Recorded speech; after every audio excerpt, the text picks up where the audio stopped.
Sebenarnya, ya, got it. Sebenarnya doa Bapa Kami ini sendiri, saya sendiri pribadi baru belajarnya mungkin 7 tahun yang lalu gitu ya. Sebenarnya saya belajar doa Bapa Kami ini bukan dari waktu saya sekolah gitu, dan saya juga jadi Kristen juga baru 20 tahun yang lalu, jadi kurang paham mengenai doa Bapa Kami, dan saya belajar doa Bapa Kami ini lewat Pendeta Yunduhi Jujur Aja, dan juga khotbah dari kemarin dulu bulan lalu, bulan September di gereja cabang Orlando juga mengupas salah satu kalimat di doa Bapa Kami. Itu aja satu kalimat aja itu khotbahnya 45 menit di bulan September dia khotbah. Jadi memang doa Bapa Kami ini kalau mau dikupas ya perlu pelajaran berseri namanya ya, berjam-jam itu ya. Setiap kalimat ada arti-artinya ya. Dan sebenarnya doa Bapa Kami ini bisa dihubungkan dengan 7 kalimat doa Bapa Kami, bisa dihubungkan dengan 7 hari penciptaan, bisa dihubungkan juga dengan 7 perkataan Yesus di kayu salib, juga bisa dihubungkan dengan 7 perjanjian dengan Abraham ya. Jadi luas sekali ini. Jadi kita hari ini hanya belajar pendahuluan aja ya. Tapi kita juga bersyukur banget dengan hanya lewat kulit-kulitnya saja kita sudah mendapat kasih karunia. Nah, saya bacakan ayat pembukanya, Matius 6 ayat 9, karena itu berdoalah demikian, Bapa Kami yang di sorga, dikuduskanlah namamu. Nah, doa Bapa Kami ini ada di buku kitab Matius dan juga kita lihat di Lukas ya. Nah, kita lihat dulu latar belakang dari di Matius sama di Lukas. Kalau di Matius ini, waktu itu Yesus mengajarkan beberapa hal, beberapa tema kepada murid-muridnya, dan salah satu temanya adalah cara berdoa. Nah, di situ Yesus mengajarkan bagaimana cara berdoa, yaitu supaya jangan berdoa seperti orang munafik, ya kan? Nah, kalau begitu di Matius 6 ayat 5 dikatakan, dan apabila kamu berdoa, janganlah berdoa seperti orang munafik. Apa itu munafik?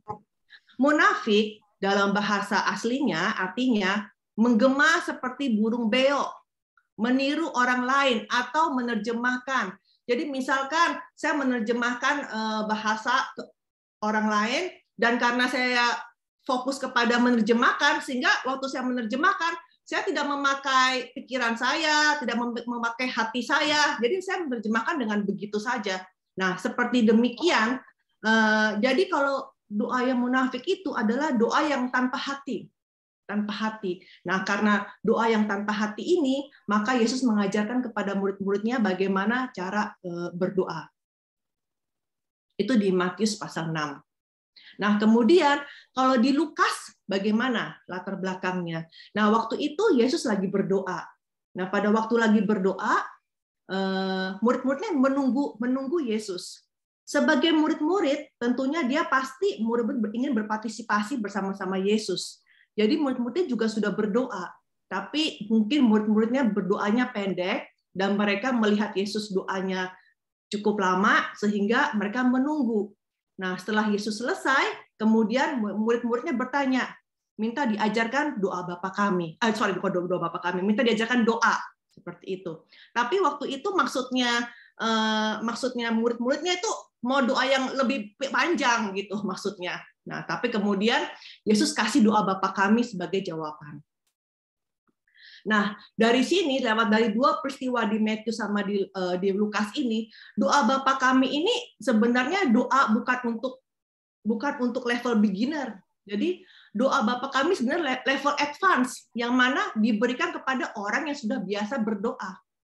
Jadi bukan untuk orang yang belum pernah berdoa. Seperti itu, ya. Nah, doa Bapa Kami ini adalah doa reformasi yang diajarkan oleh Yesus. Apa itu reformasi? Reformasi adalah perubahan total, ya kan? Di sini Yesus berkata kepada muridnya supaya jangan bertele-tele. Kenapa? Karena sebelum kita mengucapkan, Bapa sudah mengetahui apa yang kita perlukan. Itu ada di Matius 6 ayat 8 dan juga di Yesaya 65 ayat 24. Bisa dibacakan, Bu? Salah satu ayat. Ya. Oke, Matius 6 ayat 8 berbunyi demikian. Jadi janganlah kamu seperti mereka, karena Bapamu mengetahui apa yang kamu perlukan sebelum kamu minta kepadanya. Ya, sebenarnya juga di Mazmur 139 juga dibilang ya, sebelum lidahku mengeluarkan perkataan, semuanya telah kau ketahui ya Tuhan. Jadi sebenarnya apa yang kita mau ngomong Tuhan sudah tahu, ya kan? Nah, di Matius 6 ayat 9 dikatakan, karena itu berdoalah demikian. Itu introduction-nya dari sebelum masuk ke doa Bapa kami. Nah, karena itu, dalam teks aslinya, itu artinya jika demikian, itu sebabnya. Terus berdoalah demikian. Dalam teks aslinya, ternyata ada tambahan kamu. Kamu berdoalah seperti ini. Jadi harusnya karena itu kamu berdoalah demikian, seperti ini. Ya, jadi di sini Yesus mau membetulkan berdoanya kamu seperti ini.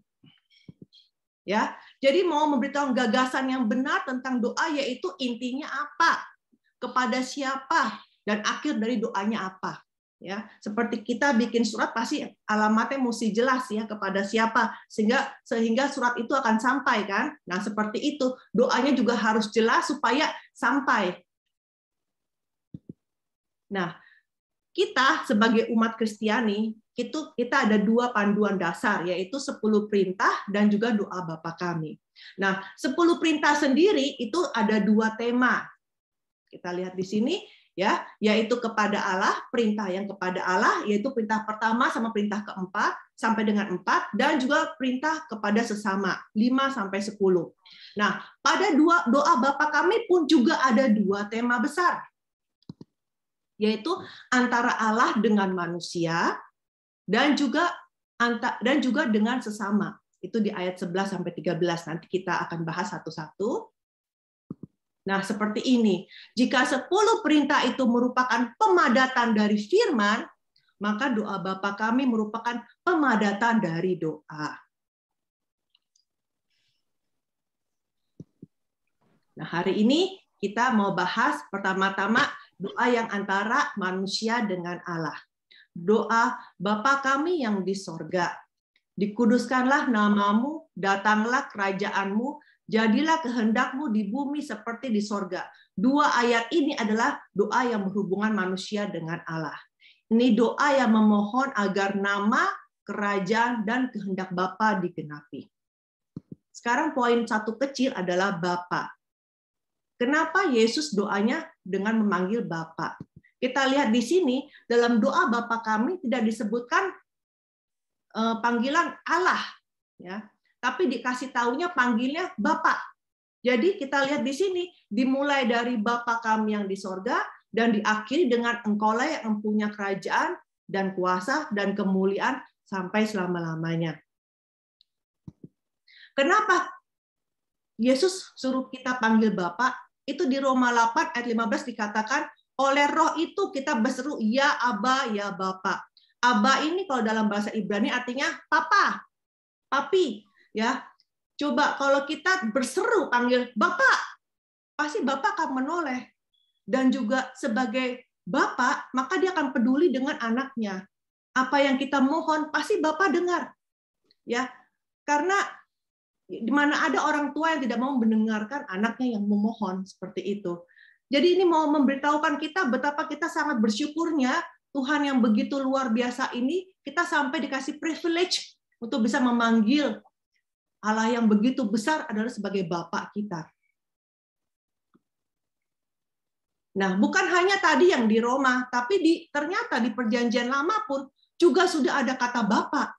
Tolong dibaca.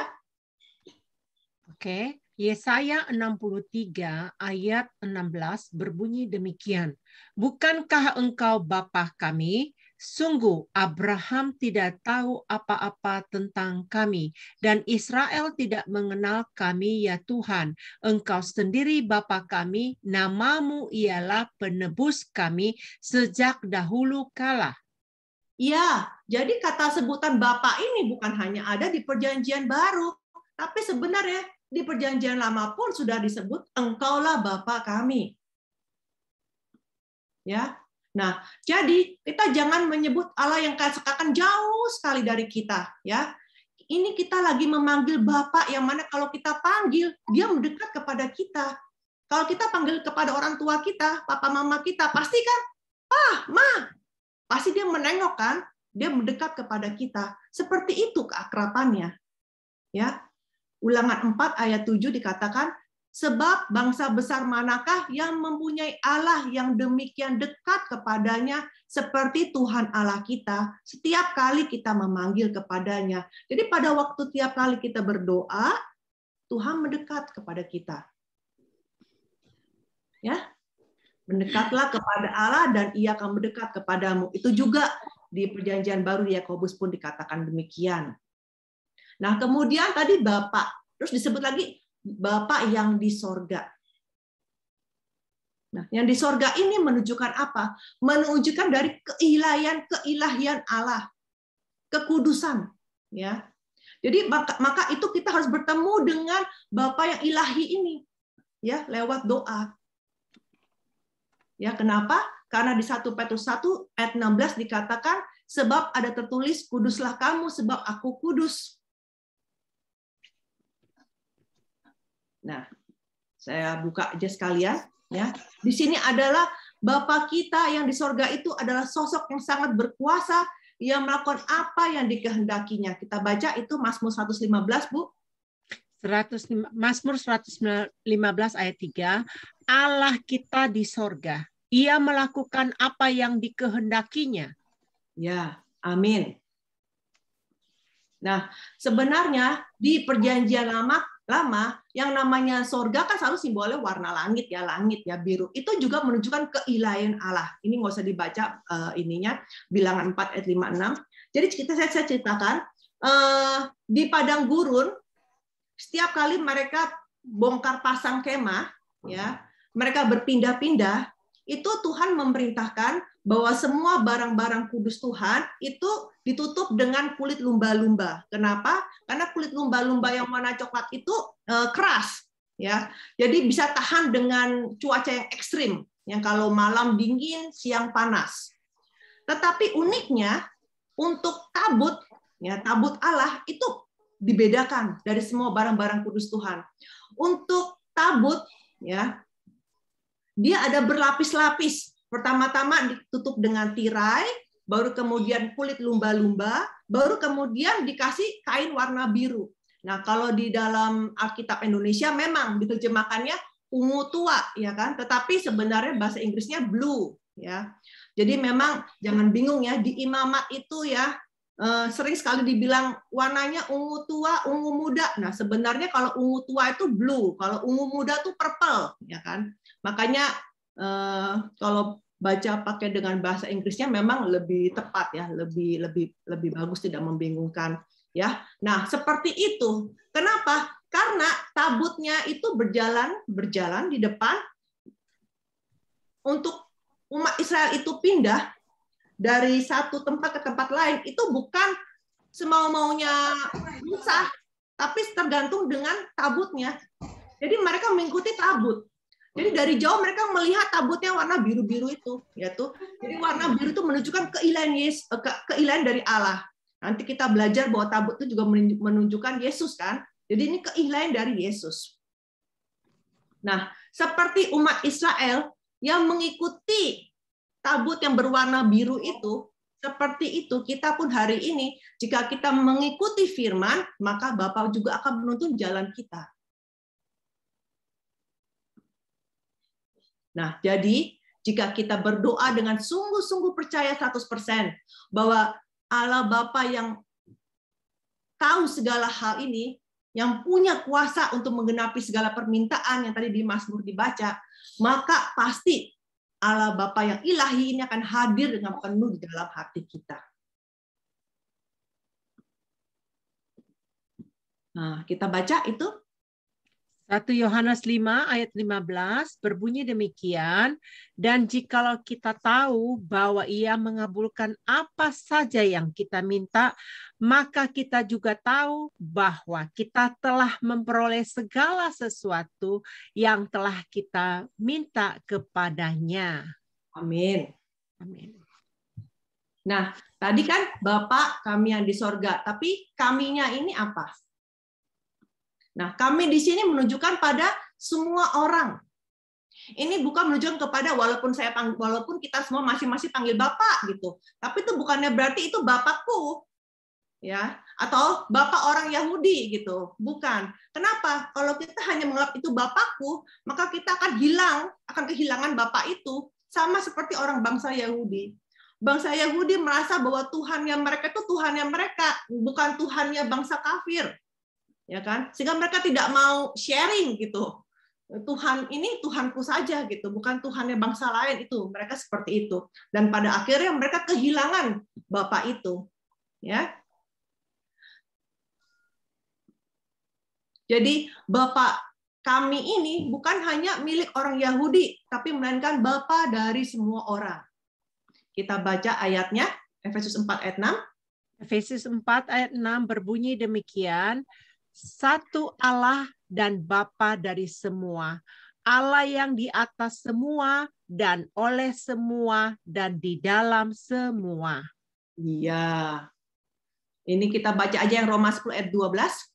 Roma 10 ayat 12, sebab tidak ada perbedaan antara orang Yahudi dan orang Yunani, karena Allah yang satu itu adalah Tuhan dari semua orang kaya, bagi semua orang yang berseru kepadanya.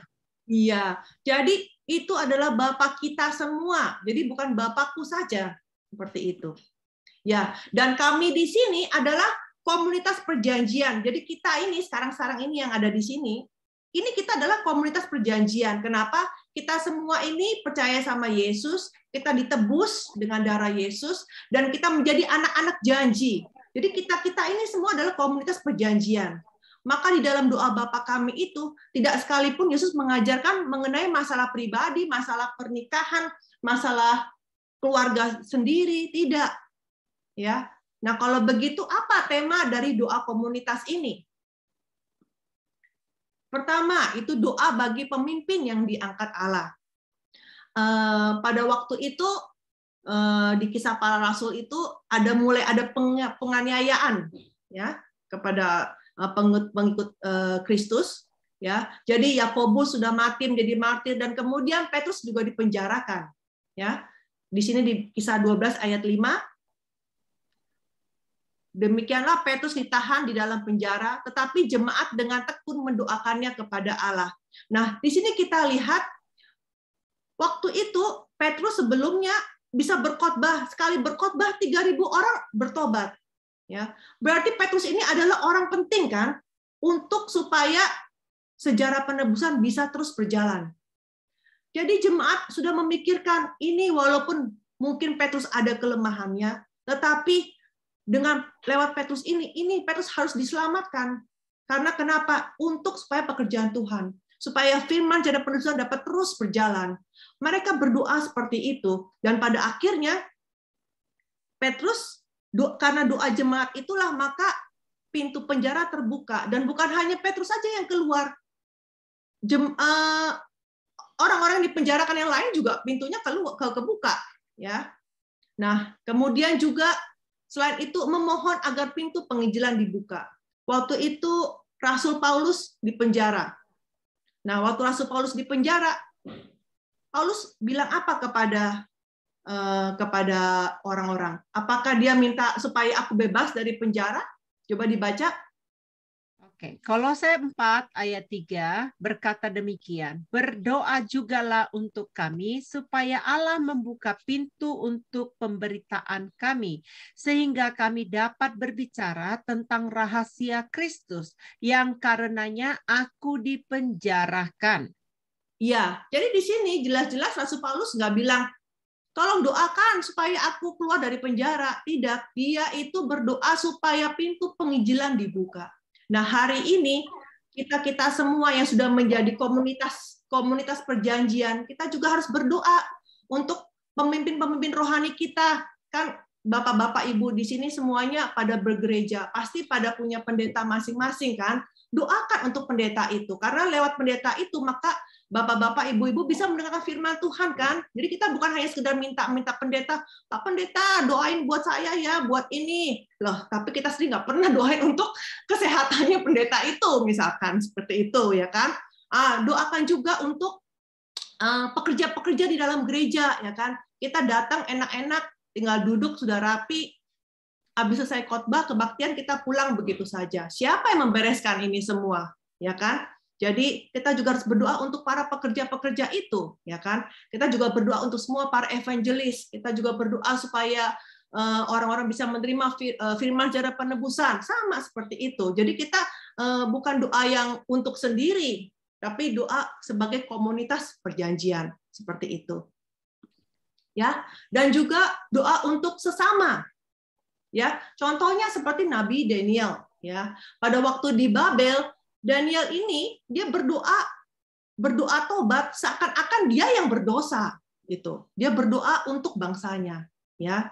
Nah, jadi di sini kita diajarkan doa yang mana doa yang kita naikkan dengan hati yang mencintai sesama kita, ya. Karena itu tadi menurut saya makanya sel group itu penting di setiap gereja. Kenapa? Karena kalau kita mau saling mendoakan, kalau kelompoknya sangat besar itu mungkin susah. Tapi kan dengan adanya sel group, ada hanya dengan beberapa keluarga saja, pasti kita lebih akrab, kita masih lebih mudah lebih terbuka hati kita, bisa curhat, kita bisa saling mendoakan, saling menguatkan. Itu gunanya sel group. Jadi bukannya sel group itu hanya kumpul-kumpul makan-makan. Bukan seperti itu, tapi kita harus saling mendoakan, saling menguatkan seperti itu. Itu namanya komunitas perjanjian seperti itu. Ya, Yakobus 5 ayat 16 dibaca, Bu. Yakobus 5 ayat 16, karena itu hendaklah kamu saling mengaku dosamu dan saling mendoakan supaya kamu sembuh. Doa orang benar bila dengan yakin didoakan, sangat besar kuasanya. Ya. Nah, ini yang tadi, datanglah kerajaanmu, jadilah kehendakmu di bumi seperti di sorga. Mungkin kalau bapak-bapak sempat, bapak-bapak ibu sempat, boleh buka itu yang di YouTube-nya, kalau nggak salah itu khotbah bulan September, baru bulan lalu ya, September pertengahan itu oleh Missionaries Jabez ya. Dia berkhotbah judulnya ini, datanglah kerajaanmu. Dia berkhotbah selama 45 menit. Jadi kesimpulannya adalah kenapa harus datanglah kerajaanmu? Karena untuk bisa menjadi sebuah kerajaan atau sebuah negara harus ada people, harus ada land, juga harus ada law-nya kan, harus ada hukumnya, harus ada rakyatnya, dan juga harus ada tanahnya. Nah, di Taman Eden ini ketiga-tiganya ini hancur, ya kan? Adamnya diusir dari Taman Eden, berarti land-nya hancur, ya kan? Dan juga sebagai umat Allah juga Adamnya juga sudah jatuh. Dan kemudian hukumnya juga yang mana perintah mengenai jangan makan pohon pengetahuan baik dan jahat itu juga gugur. Nah, sejak itu Tuhan mulai membangun lagi, berusaha untuk membangun kerajaannya dia di bumi ini. Lewat siapa? Dari menjanjikan mengenai keturunan perempuan, terus Nuh, Abraham, sampai kemudian Daud. Nah, Daud memang sebagai di bumi ini yang nyata ya, yang mana tanahnya ada, people-nya ada, dan juga sebagai suatu kerajaan teosme ya, artinya yang Tuhannya yang berdaulat seperti itu. Nah, tapi hari ini kita sendiri ya, kita ini juga sedang lagi membangun kerajaan, melebarkan orang-orang yang percaya kepada Tuhan Yesus. Nah, dan kalau kita fokus untuk kerajaan Tuhan, untuk kehendak Bapa, maka otomatis masalah-masalah kita pribadi, masalah-masalah kita di bumi itu akan diselesaikan. Baca, tolong dibaca. Matius 6 ayat 33 berbunyi demikian. Tetapi carilah dahulu kerajaan Allah dan kebenarannya, maka semuanya itu akan ditambahkan kepadamu. Iya, carilah dahulu kerajaan Allah. jadi kita mesti gimana ya cari dulu kerajaan Allah itu. Nah, ini dia. Pekerjaan kita apa sih di bumi ini? Coba tolong dibaca. Yohanes 6 ayat 29, jawab Yesus kepada mereka, inilah pekerjaan yang dikehendaki Allah, yaitu hendaklah kamu percaya kepada Dia yang telah diutus Allah. Iya, jadi hari ini kita lahir di bumi ini punya satu tujuan, punya pekerjaan kita hidup di bumi, yaitu untuk percaya kepada Dia, yaitu siapa? Yesus Kristus. Jadi pekerjaan utama kita itu adalah percaya kepada Yesus. Kemudian pekerjaan kedua kita ya di bumi ini. Ada yang jadi ibu rumah tangga, ada yang jadi manajer, direktur, atau jadi karyawan, atau apapun lah. Kerja di restoran, ya. Bahkan juga anak-anak juga sama. Pekerjaan utama mereka itu adalah percaya Yesus. Sekolah nomor 2. Seperti itu, ya.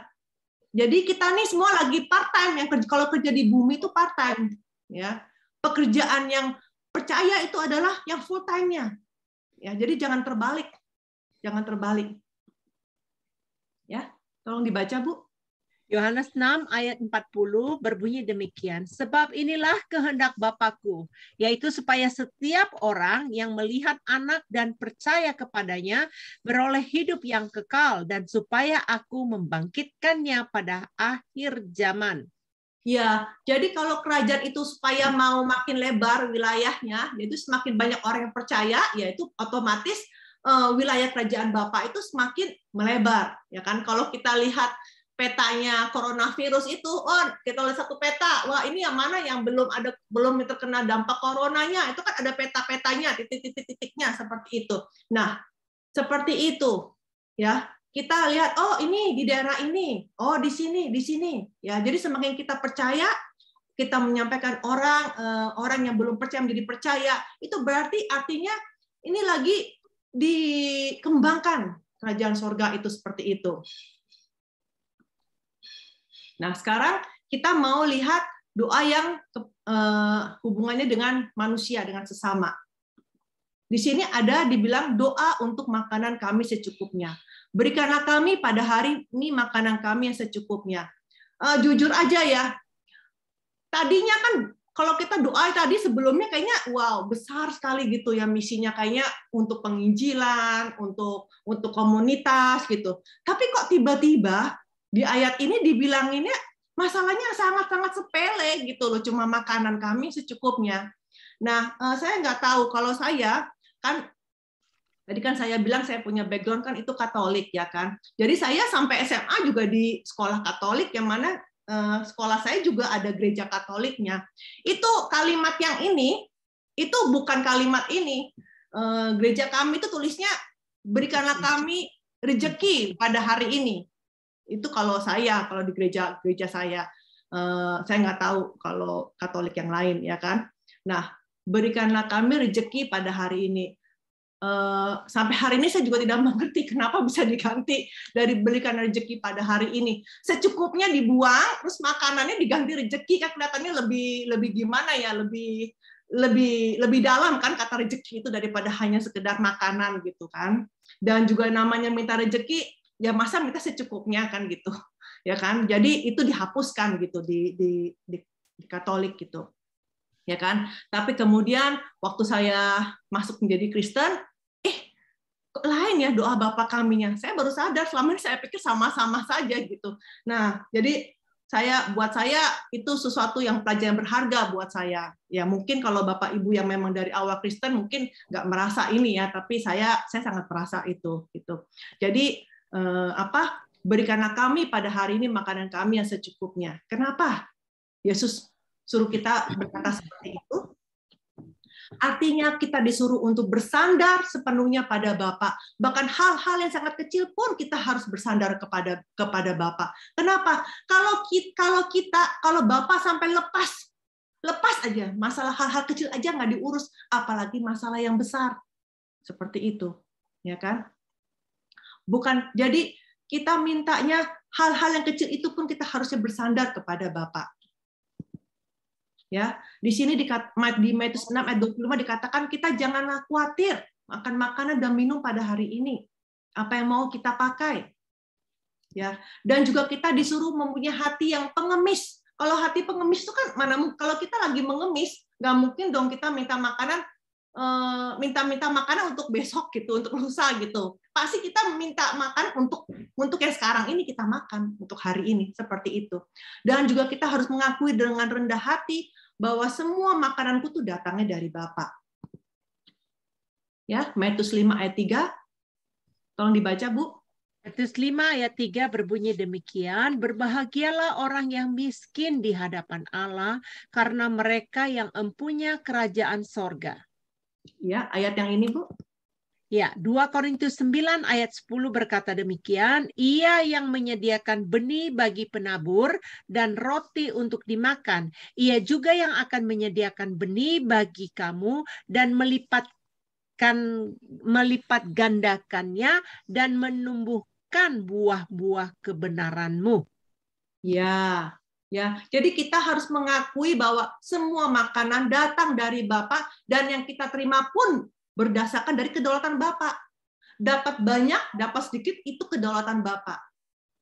Ya, dan karena ini adalah kedaulatan Bapa, maka kita harus bersyukur atas hal-hal yang terkecil apapun.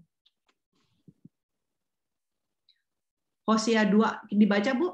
Hosea 2 ayat 7a, tetapi dia tidak insaf bahwa akulah yang memberi kepadanya gandum, anggur, dan minyak. Bukan hanya gandum saja, tapi ini dibaca. Hagai 2 ayat 9, kepunyaankulah perak dan kepunyaankulah emas. Demikianlah firman Tuhan semesta alam. Ya, jadi dari gandum sampai emas itu punya Tuhan semuanya, ya kan, punya Bapa semuanya, ya. Dan karena itu mau makan ataupun minum kita harus melakukan sesuatu semuanya untuk kemuliaan Bapa dan kita harus bersyukur atas semuanya, bahkan hal-hal yang sangat kecil sekalipun. Ya, dan kemudian juga di sini pada waktu Yesus bilang, "Berikanlah kami pada hari ini makanan kami secukupnya." Ini mau memberitahukan kita untuk mengingat peristiwa mereka di padang gurun pada waktu mereka menerima mana, ya. Ini mau memberitahukan bahwa Tuhan Allah kita adalah majikan dari waktu dan hari. Seperti begini, pada waktu mereka itu di Mesir, mereka tidak bisa menjaga hari Sabat. Kenapa? Karena di Mesir itu satu minggu itu 10 hari. Ya kan? Kalau Sabat itu kan setiap hari ke-7 Sabat, hari ke-7 Sabat. Tetapi kalau di Mesir itu 10 hari. Ya, mungkin dalam 1-2 bulan kita bisa ingat itu hari Sabatnya kapan. Tetapi kalau sudah 400 tahun sudah nggak ada yang tahu kapan itu hari Sabatnya, ya kan? Nah, karena itulah pada waktu umat Israel itu eksodus di padang gurun, Tuhan kasih mereka kalender yang baru. Nah, kalender yang baru itu caranya bagaimana? Yaitu dengan hujan mana. Sehingga mereka tahu, oh kalau mana itu tidak turun, itu berarti hari ke-7. Ya. Dan juga di situ diajarkan bahwa pada waktu mereka memungut mana, hari pertama, kedua, sampai ke-6, hari pertama sampai ke-5, mereka hanya disuruh pungut 1 gomer. Ya. Artinya secukupnya untuk hari itu. Ya kan? Tetapi ada orang yang rakus, ya, yang memungut lebih dan didiamkan sampai besok dan akhirnya berulat. Tetapi di hari ke-6, mananya ini adalah mana yang lebih spesial daripada mana yang sebelumnya, yang di mana mereka disuruh mengumpulkan 2 kali lipat untuk dimakan besoknya, dan tapi mana ini adalah mana yang tidak bisa berbusuk, yang tidak bisa busuk, ya. Seperti itu. Nah, hari ini juga sama. Kita terima firman juga secukupnya. Kita setiap hari belajar baca Alkitab juga secukupnya, ya. Dan kita fokus kepada hari Tuhan, karena di hari Tuhan, hari pertama, kita mau terima makanan yang secukupnya. Untuk apa? Untuk bisa menang untuk selama 1 minggu. Jadi kita datang ke gereja, mendengarkan, kita ibadah, mendengarkan firman, itu untuk kita bisa bertahan, untuk kita bisa menang untuk hari kedua, 3, 4, 5, 6, dan kemudian nanti di hari Minggunya kita datang lagi seperti itu. Nggak mungkin kan kita belajar 24 jam langsung udah gitu 3 bulan nggak usah belajar seperti itu, ya kan? Itu muntah kan, kita pasti akan bleber semuanya. Begitu juga. Jadi belajar firman itu pun juga secukupnya, ya. Tetapi rutin seperti itu. Jadi secukupnya sehari seperti itu, ya. Jadi bukannya sekaligus, ya. Bahkan di padang gurun pun mereka tidak itu sekaligus kan, sehari mereka kumpulin seperti itu. Ya. Dan juga doa untuk makanan kami secukupnya adalah doa yang memohon supaya punya hati yang memberi kepada orang lain jika kita ada lebih. Ya. Nah, di sini Lukas 3 ayat 11. Jawabnya, barang siapa mempunyai 2 helai baju, hendaklah ia membaginya dengan yang tidak punya, dan barang siapa mempunyai makanan, hendaklah ia berbuat juga demikian. Tolong dibaca, Bu, Amsal. Amsal 28 ayat 27a, siapa memberi kepada orang miskin tak akan berkekurangan. Nah, yang Amsal? Amsal 3 ayat 27, janganlah menahan kebaikan daripada orang-orang yang berhak menerimanya, padahal engkau mampu melakukannya. Ya, Amsal 3 ini saya sangat ini ya, untuk saya sendiri ya, untuk saya pribadi ya, sangat ditegur gitu. Jadi waktu berapa tahun yang mungkin 10 tahun lama ya, udah lama ya, waktu saya pergi ke Korea itu, saya mendengarkan khotbah dari pendeta senior. Mereka waktu itu khotbahnya ya mengenai makanan ini juga begitu ya. Jadi intinya itu kalau kamu kasih pengemis, kamu kasih pengemis itu misalkan kalau ukuran rupiah gitu, 100 perak, 200 perak, 500 perak, apa 1000 perak, 1000 perak? Jangan. Kalau memang kita mampu melakukannya, kasihlah secukupnya untuk dia bisa ke warung beli makan siang. Nah, dari situ, mungkin 10 tahun yang lalu ya, saya dengar udah lebih ya, dari situ sampai hari ini, saya jalanin itu.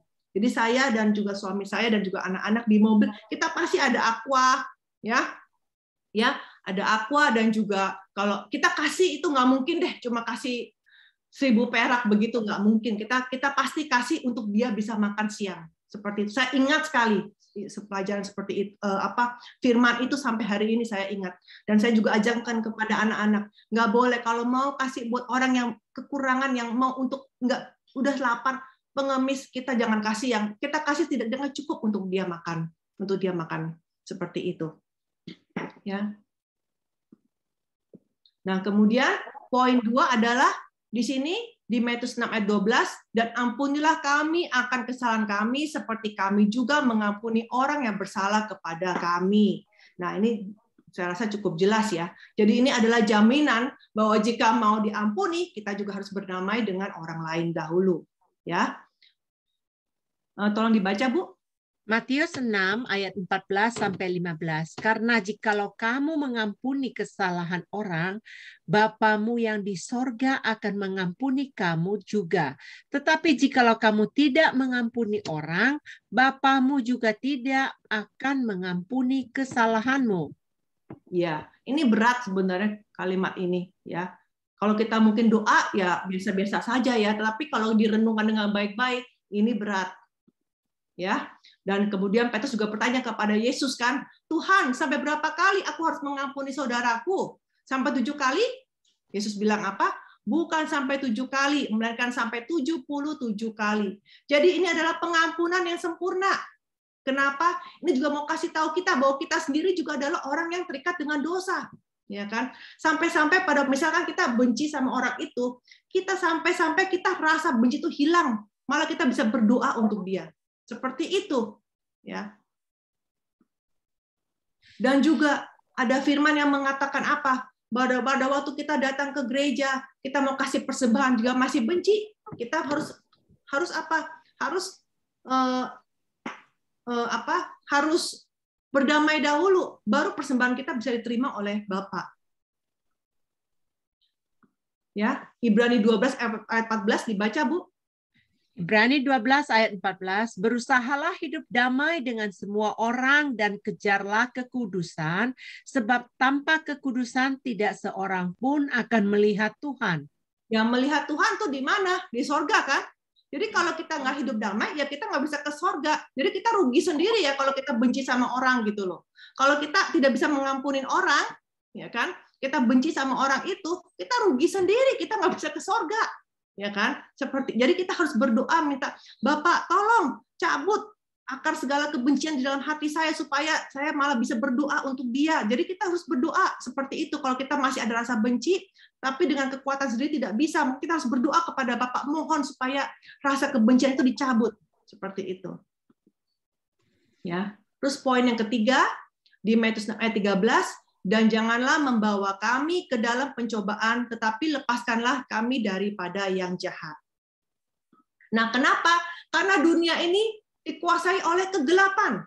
Ya. Jadi kita disuruh memohon supaya tidak tenggelam dalam kegelapan ini, dalam kejahatan ini. Nah, kapan dunia itu dikuasai oleh kegelapan? Di Lukas 4 ayat 5-6, pada waktu Yesus itu dicobai, iblis bilang apa sama Yesus?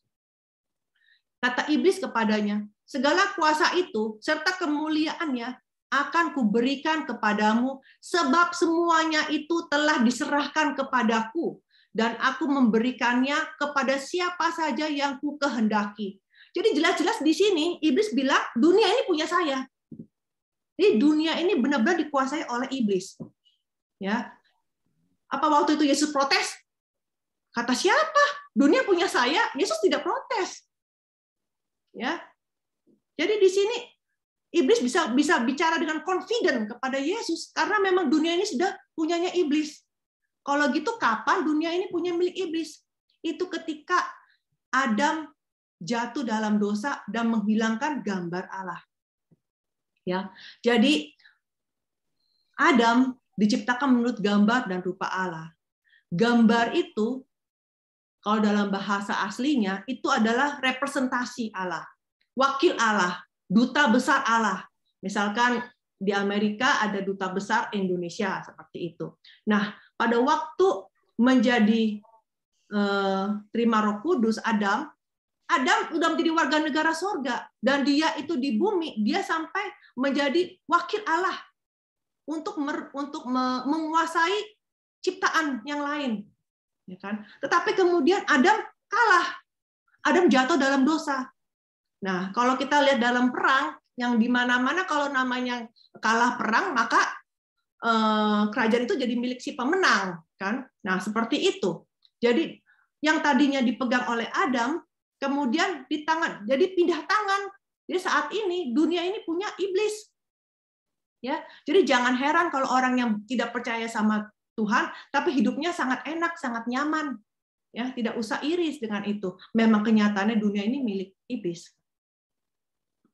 Nah, karena itu, karena sangat dunia ini milik kejahatan, karena itulah kita harus bisa mengalahkan kejahatan. Lewat apa? Lewat senjata firman. Kita harus berseru kepada Tuhan, Bapak, selamatkan aku. Ya. Tolong dibaca di 1 Tesalonika 5 ayat 8. 1 Tesalonika 5 ayat 8, tetapi kita yang adalah orang-orang siang, baiklah kita sadar, berbaju jirahkan iman dan kasih, dan berketopongkan pengharapan keselamatan. Satu ayat lagi. Efesus 6 ayat 17, dan terimalah ketopong keselamatan dan pedang roh, yaitu firman Allah. Nah, Anda tahu kalau di Wahyu pasal 13, itu dikatakan bahwa bilangan binatang itu 666, 666, ya kan? Nah, kenapa 666? Itu karena manusia diciptakan di hari ke-6, tetapi dari antara semua ciptaan manusia yang jatuh dalam dosa. Ya, jadi manusia jatuh tiga-tiganya, roh, jiwa, tubuh. 666. Nah, 6 yang pertama, yang roh ini sudah diselamatkan oleh Yesus lewat kayu salib. Jadi lewat kedatangan Yesus yang pertama, roh kita sudah diselamatkan. Jadi walaupun hari ini ya, kita yang percaya kepada Tuhan, kita meninggal, kita masih dikubur sementara di bumi ini, tapi roh kita itu sudah diselamatkan. Kalau begitu 6-6-nya lagi, itu bagaimana diselamatkannya? Yaitu lewat Alkitab ini. Karena Alkitab ini isinya 66 kitab. Ya.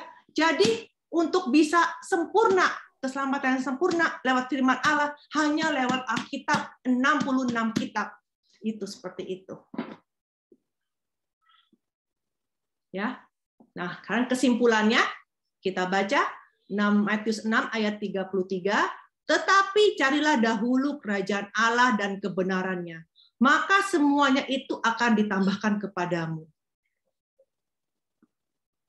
Artinya, jika kita menaikkan doa kami dengan sungguh-sungguh, doa yang hanya untuk kehendak Bapa, ya, maka masalah pribadi kita pun pasti akan diselesaikan. Inilah rahasia dari doa Bapa kami ini, rahasia yang tersembunyi, ya. Kenapa kita harus berdoanya untuk kerajaan Tuhan terlebih dahulu? Kenapa kita berdoanya untuk kehendak Bapa dahulu? Karena dengan lewat kita berdoa untuk kehendak Bapa, otomatis doa kita di bumi diselesaikan. Itu rahasia yang luar biasa. Ya, Kenapa? Karena di dalam doa Bapa kami, semua tema-tema doa sudah terkandung di dalamnya. Jadi walaupun kita tidak ucapkan kepada Bapa, karena Bapa tahu apa yang kita mau, maka doa pribadi kita otomatis ikut naik ke atas. Kita baca ayat terakhir. Ya, Mazmur 115 ayat 21. Aku bersyukur kepadamu sebab engkau telah menjawab aku dan telah menjadi keselamatanku. Amin, haleluya. Ya, seperti itu. Mari kita tutup doa. Bapa kami yang di sorga, ampunilah